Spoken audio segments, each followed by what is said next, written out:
Hi, I'm Ben Bailey. I'm not really a cab driver, I just play one on TV. In real life, I'm a stand-up comedian. In fact, I'm on my way to a show right now.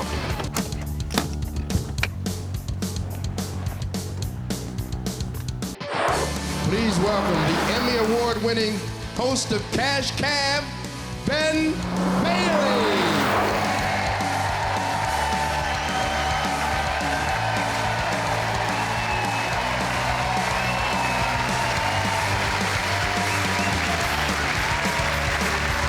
How we doing, everybody?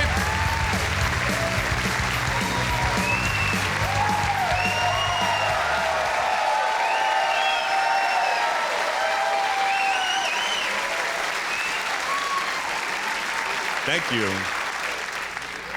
So the rule is, everybody, the rule is if you screw up just one too many job interviews, you become a stand-up comedian.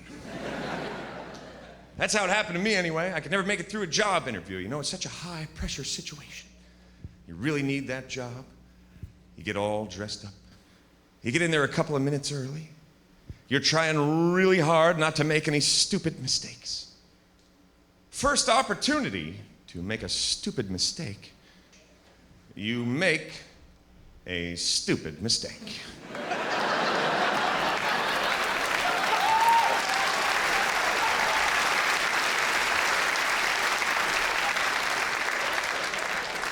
They give you that application, and you accidentally write your name in the wrong box.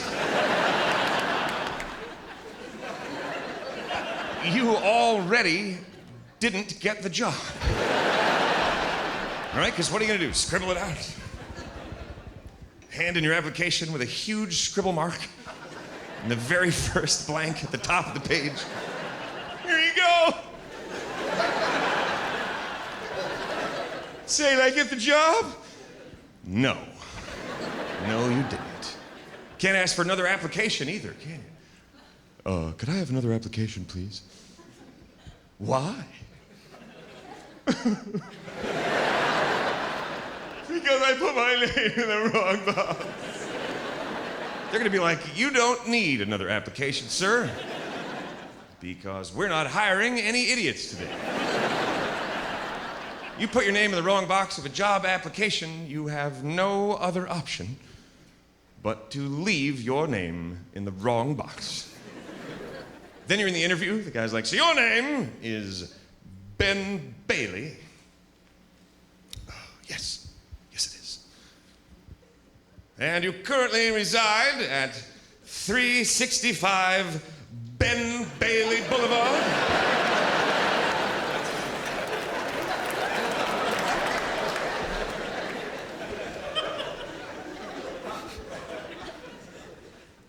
Yes. Yes, I do. Why, I've lived there all my life.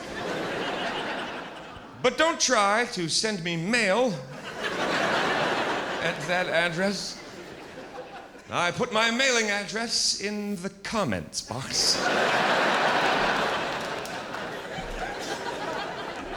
And due to a bizarre zoning coincidence, my zip code is exactly the same as the first 5 digits of my phone number.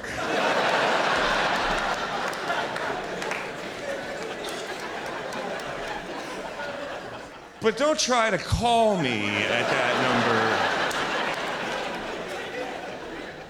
number. I put my calling phone number in the comments box, just below my mailing address, for your convenience. And yes, before you ask, my mother's maiden name is Caucasian.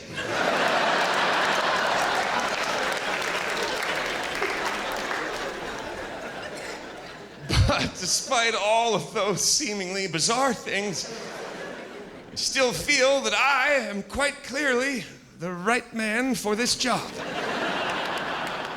So my name is Ben Bailey, everyone, and I am indeed the cash cab guy.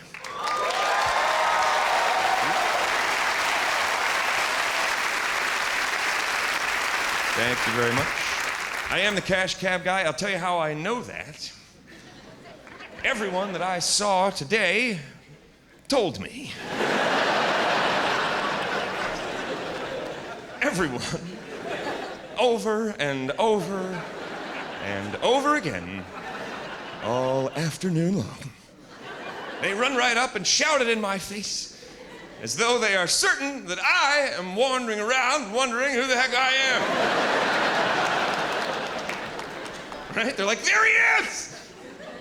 And I don't think he knows. Better get over there and tell him right away.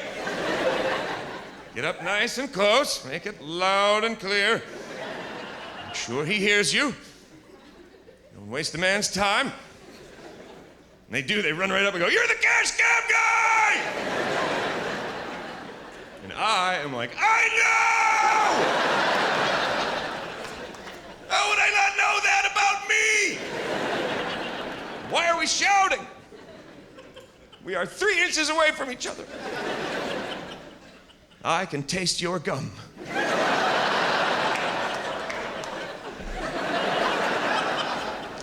And it's delicious.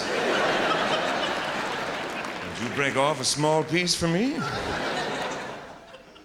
And then I grab them and hold them till they begin to squirm. And then I set them free and they run off. Because I figure that way they have a good story. I met the cash cab guy yesterday. He took the gum right out of my mouth. And then he held me.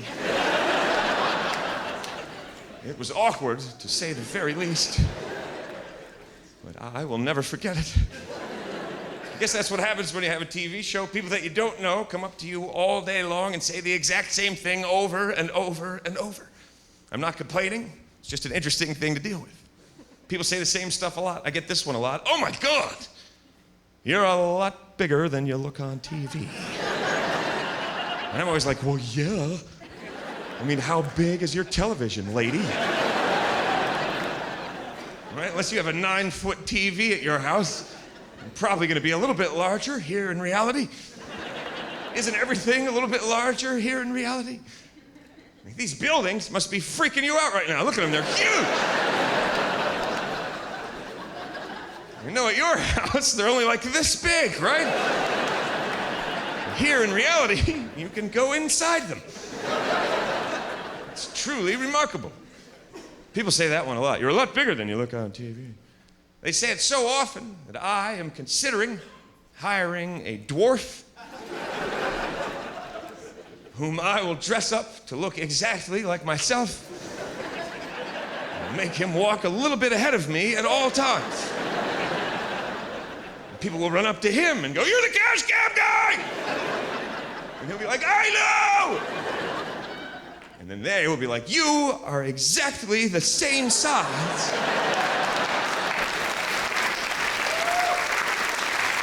as you are on television. That's when I'll come out like,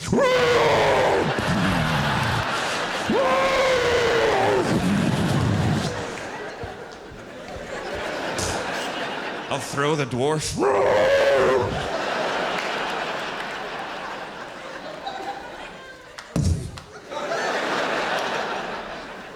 Why not? I'm paying him. I'm kidding. I'm not gonna pay him.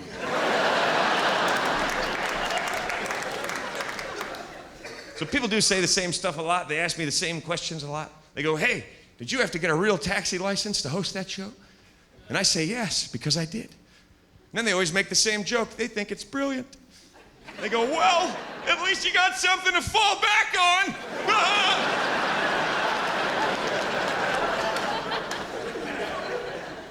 And I am like, har, har, har, har, har, har, har. That is absolutely hilarious. I often sit and chuckle at the thought of losing my television show and becoming a regular cab driver. That is the funniest scenario that I can even come up with right now. Can you imagine the disappointment I would feel if the show were to be canceled and I were forced to drive a cab for real to make my living, my disappointment would be tremendous. But it would pale when compared to the disappointment felt by those individuals that got into my taxi.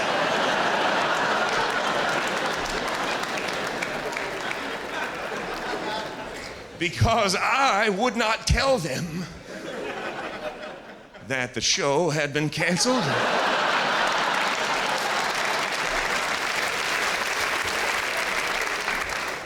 Until the very end of the game. Right? I just make the questions up as we went along. They'd be right no matter what they said. Right again, sir. This is amazing. So few people know that Wisconsin is the capital of Texas. Right? It'd be all fun and games till we got where they were going. We just won $1,500 in the cash cab. No, you didn't. The show was canceled 2 years ago. You've won nothing at all. In fact, you owe me $14.80. Disappointed? Well, so am I! I used to have a TV show. Because I would turn into a bitter douchebag if that ever happened to me. There are no two ways about it. So I'm in a little bit of a weird mood. I got some bad news the other day. I found out that I am allergic to people who are lactose intolerant. It's a bizarre condition. I'm lactose intolerant. I just can't tolerate those people. Always farting and complaining. Right?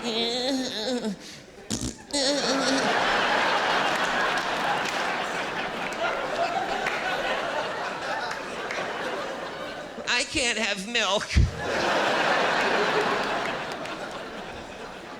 Fine, then don't have milk. Why do I have to be a part of it? Can't you just eat and drink the things that you know you should? And leave me out of it entirely? Why do I have to be involved in this? And they're always like, how come you're being so mean? And right when my restless leg syndrome is acting up. Have you heard about that one? Restless leg syndrome? Come on, what kind of horse shit is that? Right? It's a syndrome, restless leg syndrome. I have no idea what constitutes a syndrome. But it's a hell of a lot more serious than some freaking wiggly legs, I'll tell you that much. People are just freaking out like, whoa! Oh my God! Did you see what just happened to me? Just pouring into emergency rooms, my legs are wiggling! Doctors are like, that's actually good. If the legs wiggle, if they stop wiggling, that's a problem. Come and see me then. No, you'll need help. Your legs won't work. Pharmaceutical companies are just making up things to sell us cures for. Right? They're like, if their legs wiggle, give them this blue pill.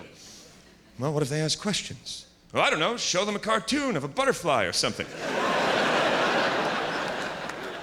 Legs wiggle, eat this. Well, okay, but does it? Follow the butterfly. Take your medicine, stupid. So maybe they're real, they're just exaggerated, I think, you know? Like, how many lactose intolerant people do you think there are in Africa?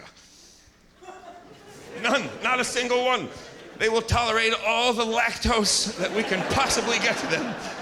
We're just up to our necks in lactose here, like, I can't tolerate all this lactose! Can we send some of this shit to Africa, please? They're in Africa like, we will take the lactose. Yeah, they're Indians in Africa.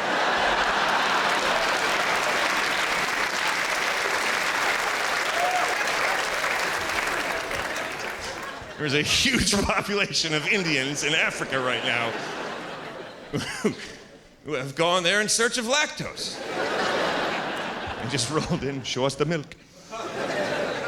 Don't bullshit me, I know it's here. The cash cab guy told us. Someone always gets offended at my lactose intolerance bit. Comes up after the show, hey, I am lactose intolerant. And I'm always like, I know, you're the one I was talking about.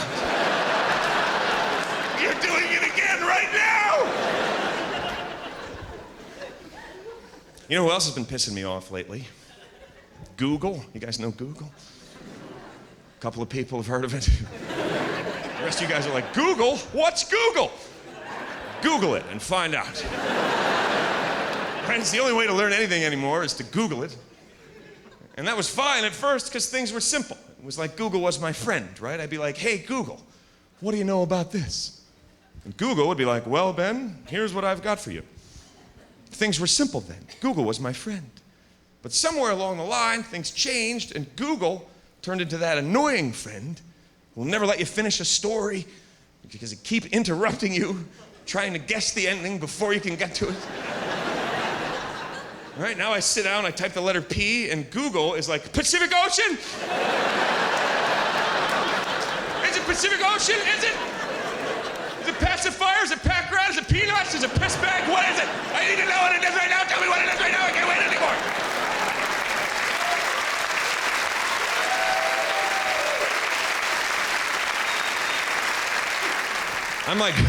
I'm frozen at the keyboard, like,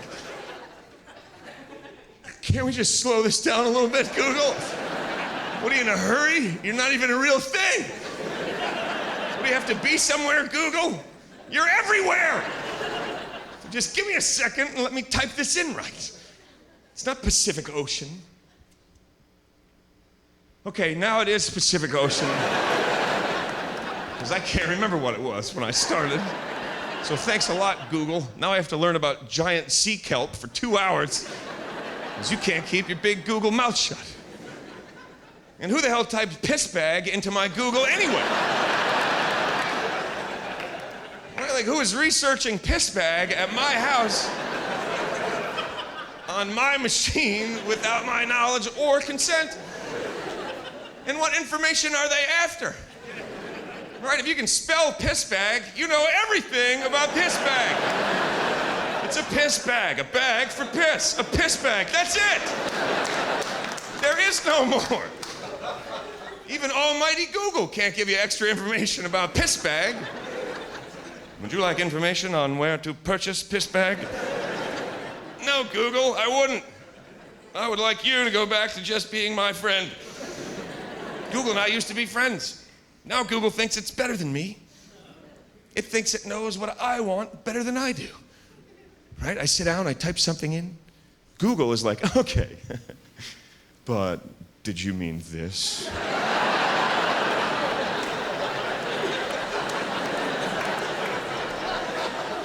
Hey, screw you, Google. Yes. Yes, I did mean that. But I think we both know that now. So why don't you just give me what you obviously know I'm after, instead of jerking me around, showing me 500,000 websites that made the same stupid typo I just made. All right, we both know at this point, Google, that I'm not researching the city of Philadelphia. So why don't you just give me what you know I'm after? Quit jerking me around because I don't type that well. You're the one that rushed me to begin with. I end up learning about stuff that I'm not interested in because Google is so suggestive. I typed in take flight. 3 hours later, I'm an accidental ornithologist, having inadvertently studied birds for the better part of an afternoon. Now I'm Googling binoculars, planning a family bird watching trip. I was trying to book a flight to Cleveland. Thanks a lot, Google. What am I supposed to do with all this bird knowledge? Did you know there's a classification of birds called nearly flightless birds? I think that is pretty damn funny all by itself. Right? Nearly flightless birds. Think about it. These are birds that almost can't fly. right? Like they can fly, but just barely. They can fly around all they want, but the whole time they're up there, they're like, whoa, whoa, oh my God, oh my God, oh my God. We should not be up here. We are like this close to not being able to do this. Nearly flightless birds, who's making that stuff up? We'll call these birds nearly flightless birds. Why? Why not? Good point. So that's what we get, nearly flightless birds. What are the other ones? Completely flightless birds? They're just sitting on the beach like, this is bullshit. Why are we even birds? All we can do is waddle around and bitch about how we can't fly. This sucks. Make me a rodent. Call me what I am. I don't want to be a bird if I can't fly. Right? Completely flightless, nearly flightless. Nearly flightful has got to be the next one up. I think that's probably the worst one of all. Right? These are birds that almost can fly. Right? They cannot fly. But they're close. And they don't know that they will never succeed. So they'll spend their whole lives just running and jumping. This is gonna be the one! Woo! Son of a bitch! Why must we be nearly flightful? I'd rather be completely flightless. It's the same thing. Without the false hope. All right, then of course there's completely flightful birds all the way at the top. Just a bunch of elitist bird assholes. Think they're better than everyone else. Flying around with attitude like,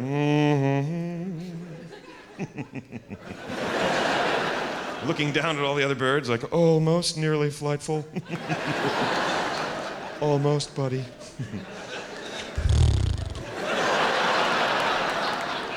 Why don't you carry that for me?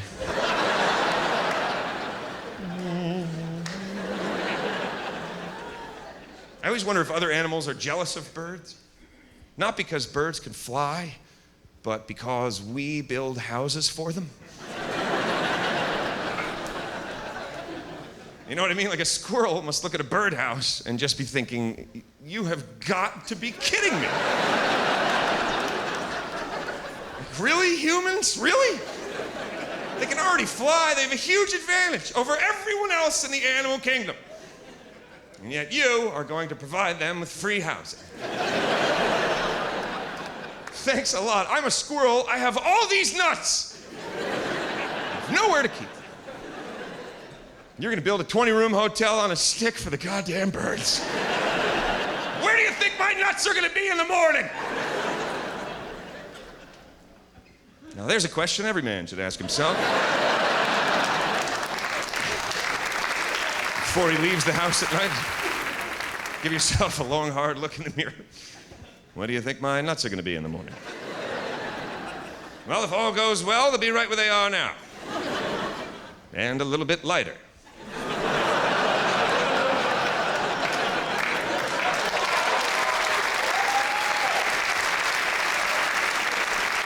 You guys are like, finally, a sex joke. All these birds, birds, birds, birds. You guys have learned enough about birds. You're tired of being lectured about nature? I had a weird thing on the way in. You ever have one of those awkward little moments with someone that you don't know? Those are some of my favorite things in the world. You ever do this one? You ever end a conversation with a stranger a little bit too early? And then realize that you're gonna be walking the same direction that they are. So now you're walking with them, but you've already said goodbye. Neither one of you is certain if you're supposed to continue the conversation or not. It happened to me the other day. This guy asked me for directions. I said, yeah, go 8 blocks up, make a left, go 2 over and make a right, and then go 3 more up and you'll be there. And he was like, all right, thanks, buddy. And I was like, no problem, dude. And then we walked away right exactly next to each other at the same speed. 3 blocks into it, I was like, is someone gonna say something else? Or do I have to kill this man? 5 blocks in, I just couldn't take it anymore, so I stopped and waved him ahead. Go ahead, you beat me. I can't take this shit anymore. Go on, walk. But as he started to pull away from me, I started to worry that he might get lost.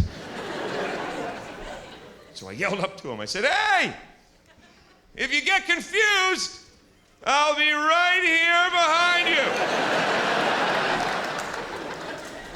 And I don't think that comforted him so much as it frightened him, because he started walking a little bit faster. And then without even realizing it, I started walking a little bit faster. Now I'm chasing this man. He breaks into a run. That pissed me off. So I went, "Go ahead and run, buddy! I know where you're going!"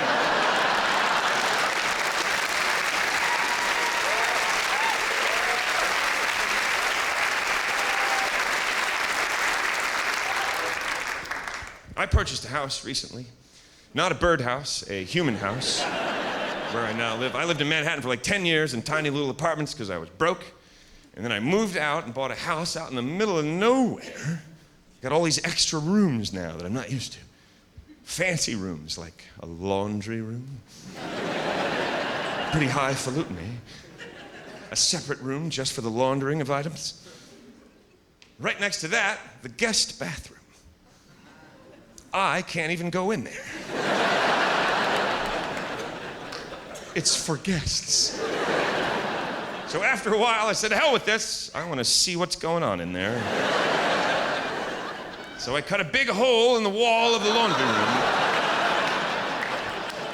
It goes right into the medicine cabinet in the guest bathroom. And when guests come over, I just put my face in the hole.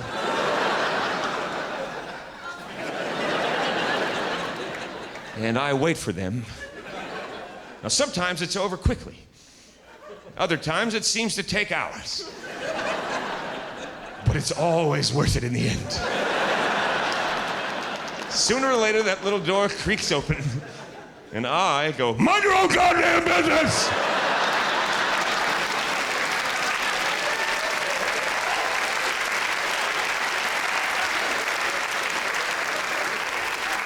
And the guests, they just shit right in their pants. I know because they tell me. They say, "I just shit right in my pants." And then I usually say, "You know what? I actually have some pills for that. If I could just get around my ear and get them, take 2 of these and stay out of my cabinet.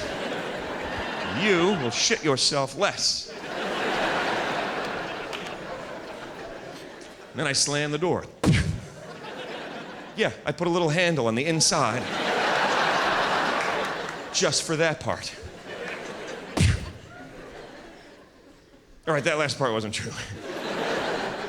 I don't have a house.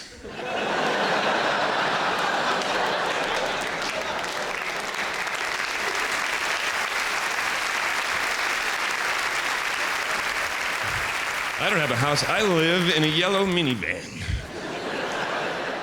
It has lights in the ceiling where the same song plays over and over and over again. Bow. Bloop.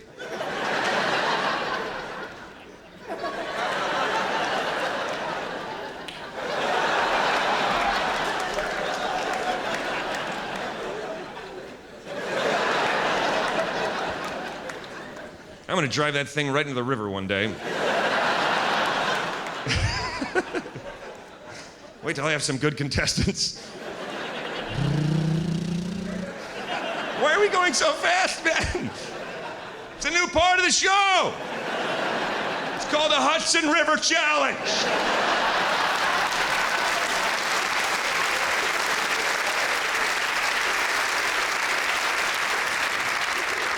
All right, here's how the Hudson River Challenge works. I'm gonna drive the cab as fast as I can to the end of Houston Street and smash through the barricade, driving us both into the river. You'll have approximately 12 seconds to escape. Or you will die. And your shout-outs are both gone.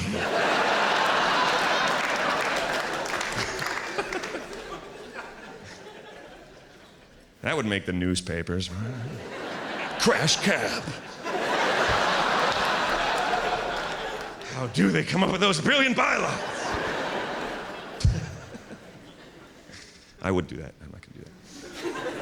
Hello, Discovery Channel executives. I'm just kidding. Maybe. I did buy a house, bought a house out in the woods after 10 years of living in Manhattan. I didn't go into the woods for 10 years. Now, if you haven't been in the woods in a while either, I would like to warn you now that there are animals in there. Lots of them. Shitloads, all different kinds. Cute ones, frightening ones, annoying ones. One night I couldn't get to sleep because there was an owl outside my window. Yeah, an owl. And at first I thought it was kind of cool. I was like, hey, this is kind of cool. There's an owl outside my window. An hour later I was like, son of a bitch. There is still an owl outside my window. I can see 50 other trees from here, owl. What is so damn special about this one? And it wouldn't have been that bad, except that the owl seemed to somehow know when I was almost asleep. Right, like he'd be quiet for 8 whole minutes in a row. As soon as my eyes shut for a second, it was like,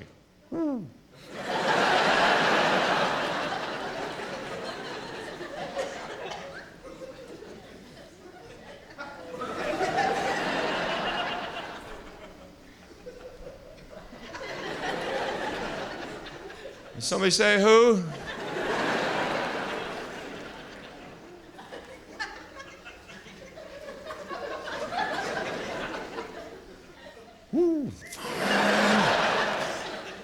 How does he know? It went on for a long time. It went on for so long that I started to wake up even if he didn't do it.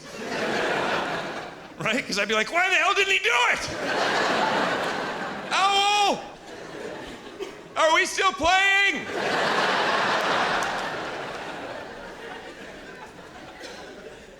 Okay.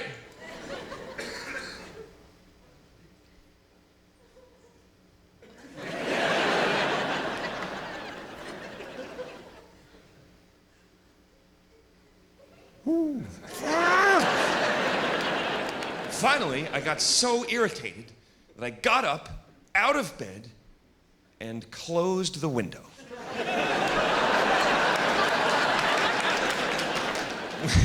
Which is funny, you know, because I could have done that right at the beginning instead of waiting 3.5 hours. But I couldn't, you know why? Because my bed was perfect comfy. You know what I mean? The perfect comfy bed. You can't tell where your ass ends and the sheets begin. You're just a blob with a head sticking out like, oh, I love you right now, bed. You are so perfect. Don't ever change. You could hold a piss for 12 hours in a perfect comfy bed.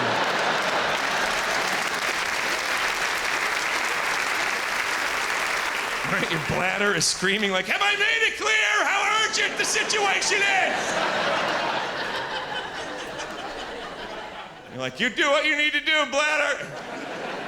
But I never watched a set of sheets before. That's how comfy the bed was. That's how annoying the owl was. He got me out of a perfect comfy bed. I slammed that window, I raced back and tried to get back to the bed before all the perfect comfy had escaped. Can never retain full perfect comfy. It's 20 to 25% at best. You must begin rebuilding from there. But you know that already. So there I was trying to rebuild my perfect comfy bed when I came to the horrifying realization that I could still hear that owl, even with the window shut. I swear he moved a little closer. put his little beak right to the glass. Who? Who? And I knew right in that moment that I must change my strategy in dealing with this bird. I knew I must wait until he fell asleep.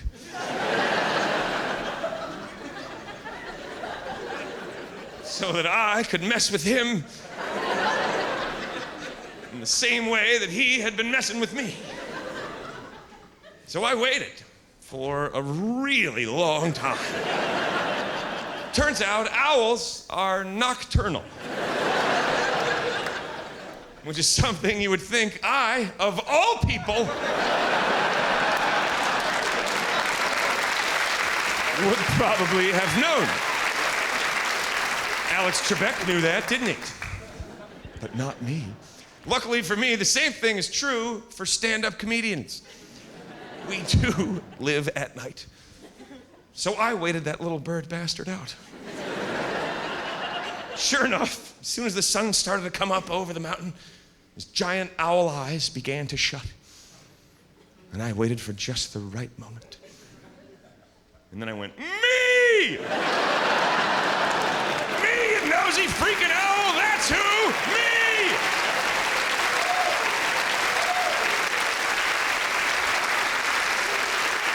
Trouble sleeping, buddy!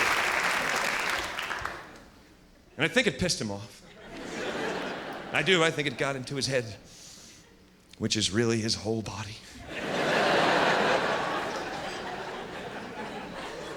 Because he put down his lollipop.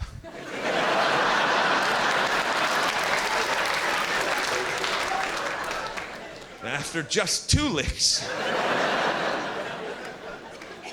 he came down out of the tree and closed the window.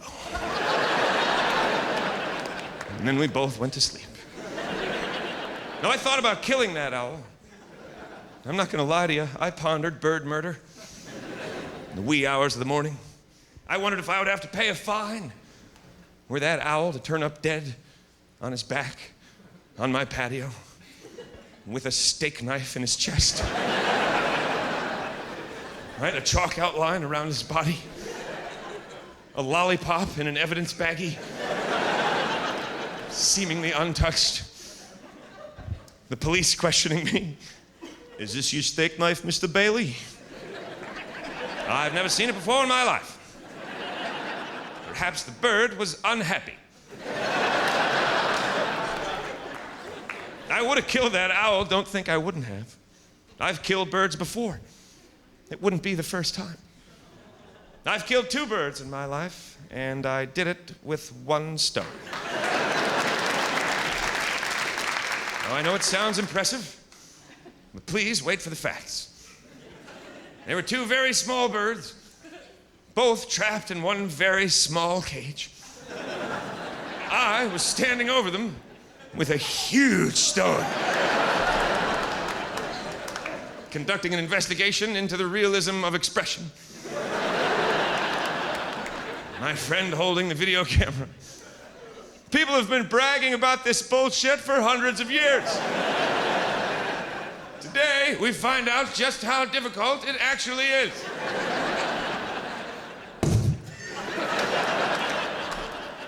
Well, there you have it, folks. Hundreds of years of trash talk. And it's just that easy to kill 2 birds with 1 stone.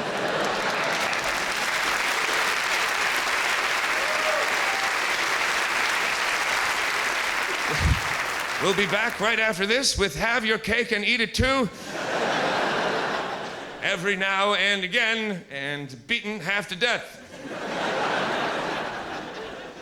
Turns out it's pretty damn easy to kill 2 birds with 1 stone. Depending, of course, upon what kind of birds they are. The birds were, say, ostriches or emus, both of which are nearly flightless, by the way. Right? If the birds were ostriches, that would change the whole equation.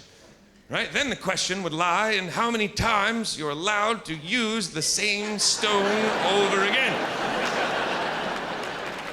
Right? Hey, are you the guy who killed 2 ostriches with 1 stone? Yes, I am. It took me 7 hours. But I did it. The first one was easy. He just walked right over to me. I think he thought I was gonna feed him or something. He just leaned his big, stupid ostrich head in and bam! Took him out with one shot. That spooked the other one. He took off into the jungle. Or wherever ostriches live. I ran in there after him. We were in there all day. Twice I thought I had lost that stone. In which case I'd be completely screwed. I'd have to start all over again. Right, and where do you draw that line? Hey, are you the guy who killed 11 ostriches with 9 stones? Right now I'm just some bizarre criminal who's killing a lot of rare birds in a pretty freaking violent manner. I had something to prove when it all started. Now I'm just getting arrested and escorted out of the zoo.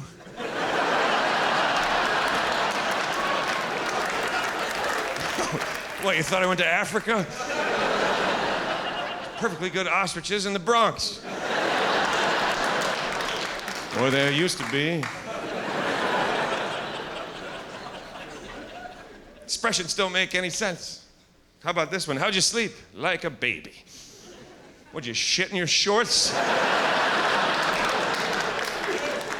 What are you waking up crying every half an hour? What the hell is wrong with you? You're 45 years old.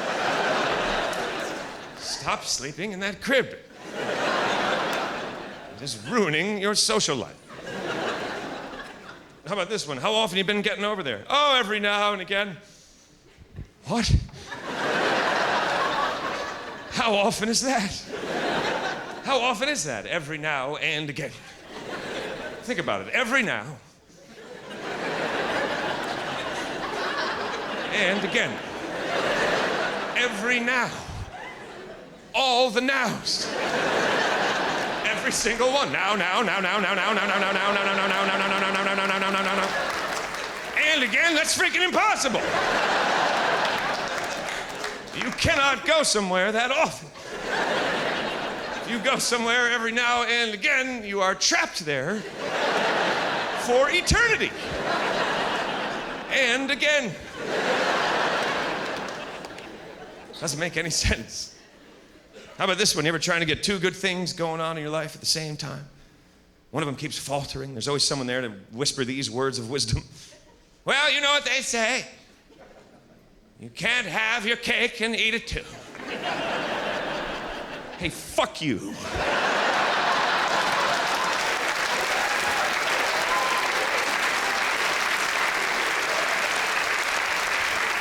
What are you trying to mess with my head? Right? If I can't eat my cake, I don't even want it. What else am I going to do with it? You just sit there looking at it. I have cake. Well, don't eat it. Then you won't have it anymore. Shit, that's the whole reason I got it to begin with. Would you like to have some cake? No, thank you. I'll eat mine.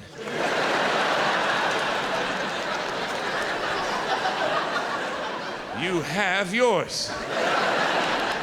I might eat yours when I'm done with mine, and then you won't have yours either. Cannot have your cake and let Ben eat it too. Who the hell has cake and doesn't eat it? Diners.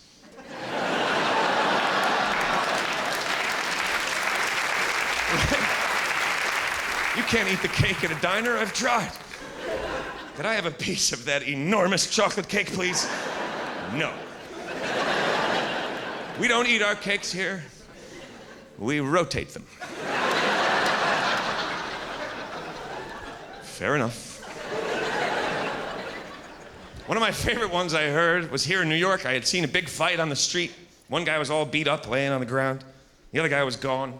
There's an old woman standing over the guy in a panic, saying the exact same thing over and over and over. He beat him half to death. He beat him half to death. Over and over, half to death. And after a while, all I could hear was half to death. And then just half. half repeating in my head. Until I started thinking, half? How could she possibly know that? So I interrupted her. I said, excuse me, but there is no way that you could know that this man has been beaten half to death. The only way that we could know that for sure is if we were to beat him again. Exactly the same way. And he were to die right at the end. And she agreed. So we beat the crap out of him. Me and the old lady, recreating the first beating as best we could. Sure enough, right at the end, he died. That's when the police arrived. And they said, what has happened here? This man is exactly dead.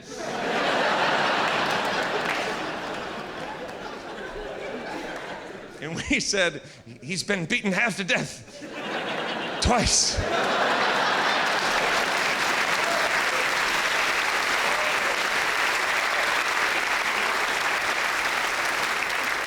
So I know I seem like a nice fella on the Cash Cab program, but that's editing. Really. No, I am a nice guy. I try to be a nice guy on the show, you know. I think what I'm trying to say is that road rage is real. All right? Anyone who's driven 100 feet in a major city knows that road rage is a reality, right? There's a line. On one side of the line, you're like, that man is driving aggressively, and I wish he would stop it. On the other side of that line, that turns into, I will kill your whole family. If you do not move your shitty vehicles from my path immediately, you and your loved ones will die a horrible fiery death. Right? They're right next to each other. If you cross over into that second one, there is no quick route back.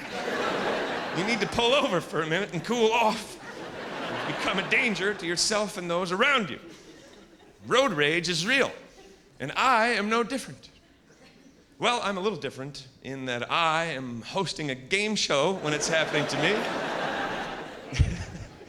So the camera is always on me, right? So I can never show anything. So no matter what happens, I just kind of go, yeah. It'll be a great day to be sitting in traffic for 12 hours, isn't it? Right? No matter what happens, I don't show it. So it builds up and builds up, and then it comes out when I'm not ready. On several occasions, I have thrown the Cash Cab into park and leapt into traffic with the full intention of kicking the shit out of a complete and total stranger. I'm not proud of it. All right, I'm a little bit proud of it. On one particular occasion, we were sitting in traffic on 3rd Avenue for the 150th day in a row. We continue to choose 3rd Avenue, despite the fact that they're building a hospital and a pipeline and a freaking amusement park in the middle of 3rd Avenue. And we are guaranteed at least 40 minutes of going absolutely nowhere. So I'm already irritated by the traffic. To make matters worse, there's an electrician in a van behind me who doesn't seem to understand how a traffic jam works.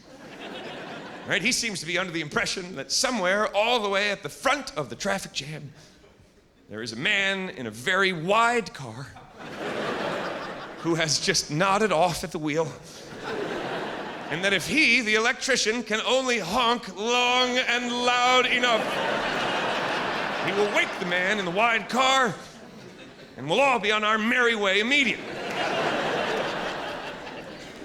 To make matters even worse, the electrician and his horn have impeccable timing. They're as good as the owl, if not a little better. He will only honk if I have just begun speaking, which means I have to stop speaking and start all over again. So I'm talking. I'm like, located in downtown.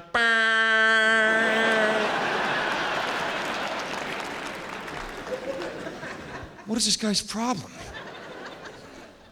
Let's try that again. Located in downtown Son of a bitch!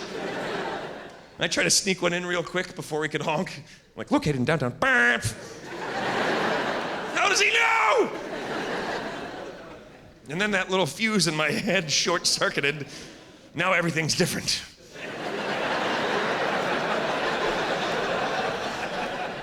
Now there is no 3rd Avenue. There's no hospital or pipeline or amusement park. There's nothing. There's just me and the electrician. So I'm like, I think I'll put my window down.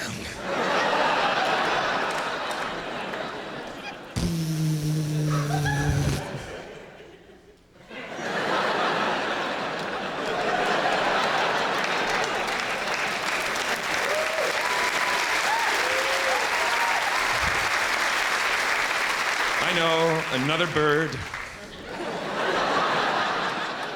This one is completely flightless. I wish to God I could fly off the end of my arm and punch that asshole in the nose and fly right back. But it can't, so I just hold it up there long and steady. Make sure he sees it. And not only does this not stop the horn, but an already powerful horn seems to somehow be gaining strength from the finger gesture. Right before it was like, burr, now it's like, burr.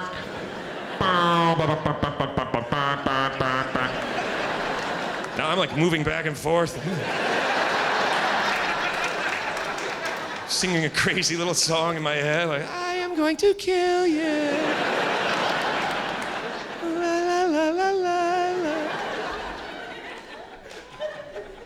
And then the horn stops, and I'm like, oh my God, it worked. And as I'm pulling my hand back in, I see in the mirror the electrician is now getting out of his van. And he is walking toward the cash cab at a healthy clip.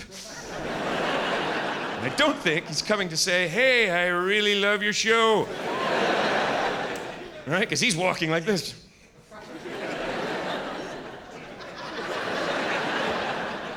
So I've been in a situation like this at this point and stayed in the cab. Now, if you've never been in a road rage altercation situation, take it from me, seated and buckled in with your face in a big hole at perfect punching height. This is no way to begin a street fight. The other guy's just gonna be like, really? You're just gonna keep your face in the big opening like a booth at the county fair? I can just punch the shit out of you over and over and over until you remember that you can close the window. So I've been there before. It didn't end that way, but it could have. So I remember it, and I see him coming, and I'm like, that's not happening again. Boom, I throw the cab into park, and I come barreling out. Now, I am the last dude that he was expecting to see come flying out of the driver's seat of a New York City taxi cab. Right? He's expecting a much smaller Middle Eastern fella. Right? Not 6.5 foot me with my Marine Corps haircut. 200 episodes of pent-up cash cab road rage. Burning in my eyes like, You know how many people get kicked out without using their shout-outs, buddy? You know how many? So he sees me coming, and he immediately goes from hey to hey, hey, hey. You large and frightening man, you. Why were you doing that silly thing that you did?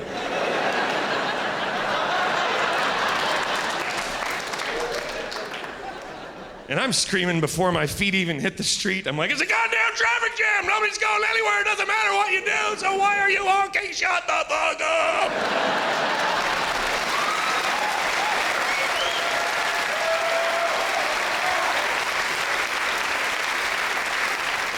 Then he says, he goes, you're crazy. Then I go, I know. You and your horn made me this way. So deal with it. He goes, I'm calling the cops. I'm like, you got out to kick my ass and now you're calling the cops? Now what he doesn't know is that while he was sitting right behind me, Right behind him was the cash cab crew van. And there's 8 dudes in there. One of them is a New York City police officer. He has a gun. His whole job description is protect Ben Bailey.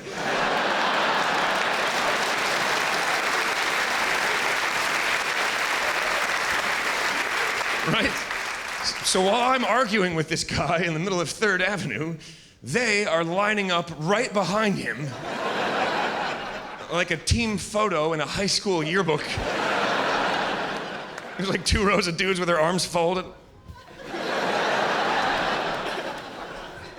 So he says, I'm calling the cops. So I'm like, why don't you save yourself a little time and turn around and talk to the cop who's standing right behind you, who works for me.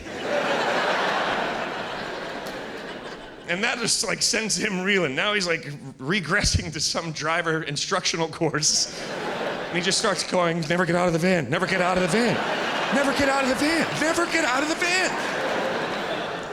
Finally, he gets up the nerve to turn around. I mean, he's scared, right? He's like, how could this bizarre cabbie have a police posse that is already behind me? Like 11 seconds have gone by. This is insane. So he doesn't know what to do, but eventually he gets up the nerve to turn around. He slowly turns around. There they all are, right behind him. Nobody says a word. He just kind of looks at them like, really? And they all just kind of look back at him like, yeah. Yeah, really. And that's enough for him. He dives back into his van, he slams the door, and he locks it. Now I'm standing in the middle of 3rd Avenue, still staring at him. He won't look, he's staring at the passenger seat. Suddenly very interesting, the leather surface of that passenger seat. Tony, the cop, slowly walks over to me.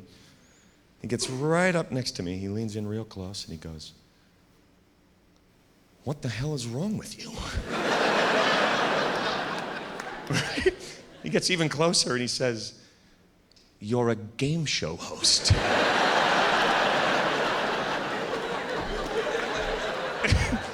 And I swear to you, that's the first moment that it occurred to me that I am, in fact, a game show host. Like, nobody sees that one coming.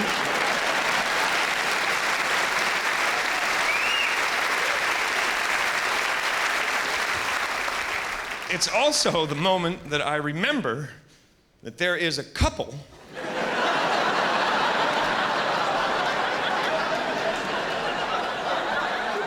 in the back seat of the cash cab, right in the middle of a game. So we turn and look, and they're like noses to the window, like, ah! This is the best show I've ever seen! So I don't know what to do. I'm like humiliated, fired up. I'm like, I just slowly walk back over to the cab and open the door, climb in, sit down.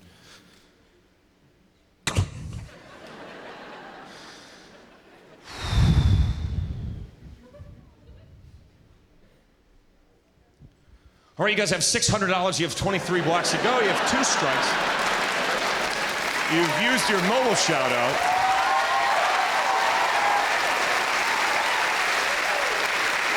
You've used your mobile shout-out, but you still have your street shout-out. Don't forget about it. Here's your next question for $100.